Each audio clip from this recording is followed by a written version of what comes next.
CUET 2024 री exam student अब यही कह रहा है, सर रिजल्ट का हम इंतजार कर रहे थे और रिजल्ट का इंतजार करते करते फिर से मेरा एग्जाम होने वाला है। क्या मेरा एग्जाम फिर से होगा? CUET री एग्जाम किन स्टूडेंट्स के लिए कंडक्ट करवाया जा रहा है, आखिर क्या है पूरा मामला, हम समझते हैं इस वीडियो में। साथ में मैं आपको यह भी बताऊंगा कि आपका रिजल्ट कब आ सकता है और आपकी आंसर की जो आपकी ऑफिशियल आंसर की है, जो आपने क्लेम किया था, उसके बाद वो आंसर की कब आएगी। खैर, जो मुख्य विषय है वो यही है कि आखिर ये री एग्जाम वाला मामला क्या है, किस तरह से री एग्जाम करवाया जा रहा है और किन स्टूडेंट का री एग्जाम होगा, क्योंकि हो सकता है उस कैटेगरी में आप भी फिट बैठते हो और आपका भी री एग्जाम करवाया जाए, यानी कि CUET का एग्जाम आपको दोबारा देना पड़े। जुड़ जाइए इस चैनल को सब्सक्राइब करके, यदि आप भी CUET UG से रिलेटेड लेटेस्ट अपडेट सबसे पहले प्राप्त करना चाहते हैं, सबसे सटीक जानकारी प्राप्त करना चाहते हैं, बिल्कुल आसान भाषा में। चलिए एक एक करके सारी बातें हम यहाँ पर आपके साथ डिस्कस करते हैं। तो सबसे पहले बात आती है, वो बात ये आती है कि आखिर यह एग्जाम जो करवाया जा रहा है री एग्जाम, इसका मामला क्या है। इसके लिए एक नोटिस भी आ चुका है। नोटिस में लिखा गया है, क्लियरली मेंशन किया गया है कि जिन भी स्टूडेंट्स का एग्जाम जो कि पेन पेपर मोड में हुआ, हाइब्रिड मोड में आपका एग्जाम हुआ था, आप लोग ये जानते हैं कि पेन पेपर मोड में भी हुआ था और आपका CBT मोड में भी आपका यह टेस्ट करवाया गया था। अब यहां पर क्या है कि पेन पेपर मोड में जो आपका एग्जाम हुआ 15, 16, 17, 18, 19, 20, 21, 22, 24, उसके बाद 29 मई, मतलब दोनों मिलाकर CBT मोड भी हुआ और हाइब्रिड मोड भी हुआ। 18 तक आई थिंक आप सभी लोग दिए थे अपना पेन पेपर मोड में, फिर आपका 2 से 3 दिन में आपका करवाया गया था कंप्यूटर बेस्ड, यानी कि CBT मोड में आपका टेस्ट करवाया गया था। इस तरह से कुछ डेट थी, अब मुझे इतना नहीं याद है, लेकिन ये मुझे याद है कि पहले आपका जो एग्जाम हुआ वो पेन पेपर मोड में हुआ, फिर आपका CBT मोड में एग्जाम करवाया गया था। ये तो बात आपको क्लियर है। फिर उसके बाद क्या हुआ स्टूडेंट्स, आप सभी की आंसर की आई। आंसर की आने के साथ ही 7 तारीख को आपको नोटिस दिया गया कि आप सभी लोग 7 से 9 तारीख तक क्लेम कर सकते हैं यदि आपके एग्जाम में आपके साथ कोई प्रॉब्लम हुई है। वह प्रॉब्लम आखिर क्या हुई है वो भी मैं आपको बता दे रहा हूं। प्रॉब्लम क्या हुई है स्टूडेंट्स को, जिसके लिए NTA ने बोला यदि कोई भी आपको प्रॉब्लम है तो आप क्लेम कर सकते हैं री एग्जाम के लिए। अब री एग्जाम के लिए क्लेम करने का तात्पर्य क्या है, आखिर इसका मतलब क्या है, किस आधार पर आप इस एग्जाम को री एग्जाम दे सकते हैं और क्लेम कर सकते हैं। वह एक ही माध्यम है, आपके एग्जाम सेंटर पर किसी भी तरह से कोई त्रुटि NTA की तरफ से, आपके एग्जाम सेंटर की तरफ से की गई, आपका क्वेश्चन डिस्प्ले नहीं हुआ, आपका सबमिट नहीं हुआ, आपका सिस्टम वर्क नहीं कर रहा था, कुछ भी प्रॉब्लम हुई जो एग्जाम सेंटर के द्वारा हुई, उस प्रॉब्लम को आप क्या कर सकते थे, मेल कर सकते थे। जो कि इन्होंने एक मेल ID दिया था, वो आपकी क्या थी, रेस्क्यू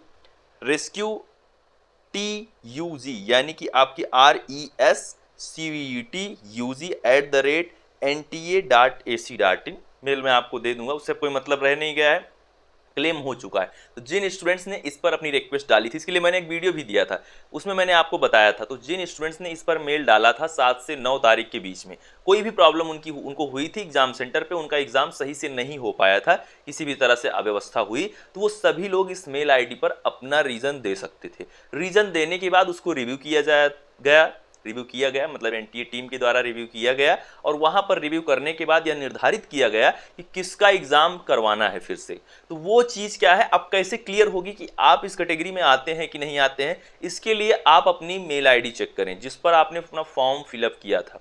फॉर्म आप जिस भी मेल ID से अपना फिलअप किए थे उस मेल ID को चेक करिए। जिस मेल ID से आपने कंप्लेन दर्ज की है, जिससे आप कंप्लेन कर चुके हैं, उसको भी आप चेक करिए। वैसे आया है एप्लीकेशन फॉर्म में जो आपने डाला है उसी पर मेल आया है, तो जिसके में भी मेल आया है उस मेल में क्लियरली लिखा गया है कि ये आपका सब्जेक्ट है, ये आपका सब्जेक्ट कोड है और इस सब्जेक्ट का एग्जाम आपका इस डेट को होगा। और अभी एडमिट कार्ड नहीं दिया गया है। डेट क्या है, वही 19 तारीख आपका 19 जुलाई 2024 को ही आप सभी का एग्जाम करवाया जाएगा, रोज जो आप लोग यहाँ पर री एग्जाम वाले हैं। खैर, उसके लिए एडमिट कार्ड आएगा, बट वहां पर एग्जाम की डेट और आपका सब्जेक्ट लिखा गया है, आपके पास एक मेल आई हुई है, आपका एग्जाम उसी डेट पर करवाया जाएगा और उसके बाद आप एग्जाम देंगे। अब यहाँ क्या है कि क्या सभी का होगा, सभी का एग्जाम नहीं होगा, ये भी मैं आपको बता देता हूं। आप लोग एक चीज और कर सकते हैं, अपने एप्लीकेशन नंबर और पासवर्ड को डाल के एक बार लॉगिन करके भी चेक कर लें। जब आपका रेगुलर आप चेक करते रहें, मान लीजिए हो सकता है कि आपके मेल पर ना आए मेल, तो आप लोग यहाँ पर क्या करेंगे, आप अपने एप्लीकेशन नंबर अपने पासवर्ड के साथ लॉगिन करके चेक करते रहिए, जिससे यदि आपका एडमिट कार्ड आया रहेगा तो वहां पर आपको दिखेगा। ठीक, ये चीज आप समझ लीजिए कि आपका एग्जाम अगर होगा तो आप लॉगिन करने के बाद दिख जाएगा। एग्जाम सबका नहीं होगा, जिन्होंने भी कंप्लेन किया था उन्हीं का होगा, या फिर जिनका इशू फाउंड किया जाता है, मान लीजिए कंप्लीट पूरे सेंटर का ही इशू कोई है और कंप्लेन करने वाला कोई एक ही 2 छात्र है, तो उन सभी का एग्जाम होगा। तो इसके लिए आप लोग अपना लॉगिन करके चेक करते रहिए। बाकी एग्जाम सभी का नहीं होगा, सभी को परेशान होने की आवश्यकता नहीं है किसी भी तरह से। आप सभी का रिजल्ट निर्धारित तिथि में आ जाएगा और जो आंसर की है आपकी वो भी आपकी रिव्यू कर ली गई है और जल्दी से जल्दी आप सभी की आंसर की जो है वो आपके लिए उपलब्ध होगी। आपको बिल्कुल भी इसके लिए भी किसी तरह से परेशान नहीं होना है। आंसर की आपकी बहुत ही जल्द आ रही है। आपका क्वेश्चन जो भी आपने कंप्लेन वगैरह किया था, अपने क्वेश्चन के लिए जो आप रिस्पॉन्स शीट अपना फिल किए थे उसको भी देख लिया गया है टीम के द्वारा और जल्द जल्द ही उसकी आंसर की आएगी। जो अफेक्टेड कैंडिडेट हैं उनके लिए क्या होगा, थोड़ा सा वक्त लगेगा। बाकी अगली वीडियो आपके लिए इंपॉर्टेंट होने वाली है, वो है सीवीटी के रिजल्ट को लेकर। बहुत ही इंपॉर्टेंट वीडियो होने वाली है, मैं उसमें आपके साथ डिस्कस करने वाला हूं। बाकी रिजल्ट आप ये समझ लीजिए कि अब क्या होगा कि अब उसके लिए मैं अगली वीडियो में आपको बताने वाला हूं कि री एग्जाम वाला मामला फंस चुका है। आंसर की मैं क्लियर कर चुका हूं। आंसर की री एग्जाम से कोई मतलब नहीं, आंसर की तो आपकी आ जाएगी ऑफिशियल आंसर की, बट री एग्जाम के बाद अब रिजल्ट साथ आएगा कि अलग अलग आएगा, इसको लेके जो मामला फंसा हुआ है, इसको लेके जो पेच है उसको मैं अगली नेक्स्ट वीडियो में क्लियर करूंगा। तो एग्जाम सबका नहीं होगा, ये चीज मैं क्लियर कर चुका हूं। मिलता हूं आप सभी से नेक्स्ट वीडियो में कुछ नई जानकारियों के साथ। Thank you, love you all, नमस्कार।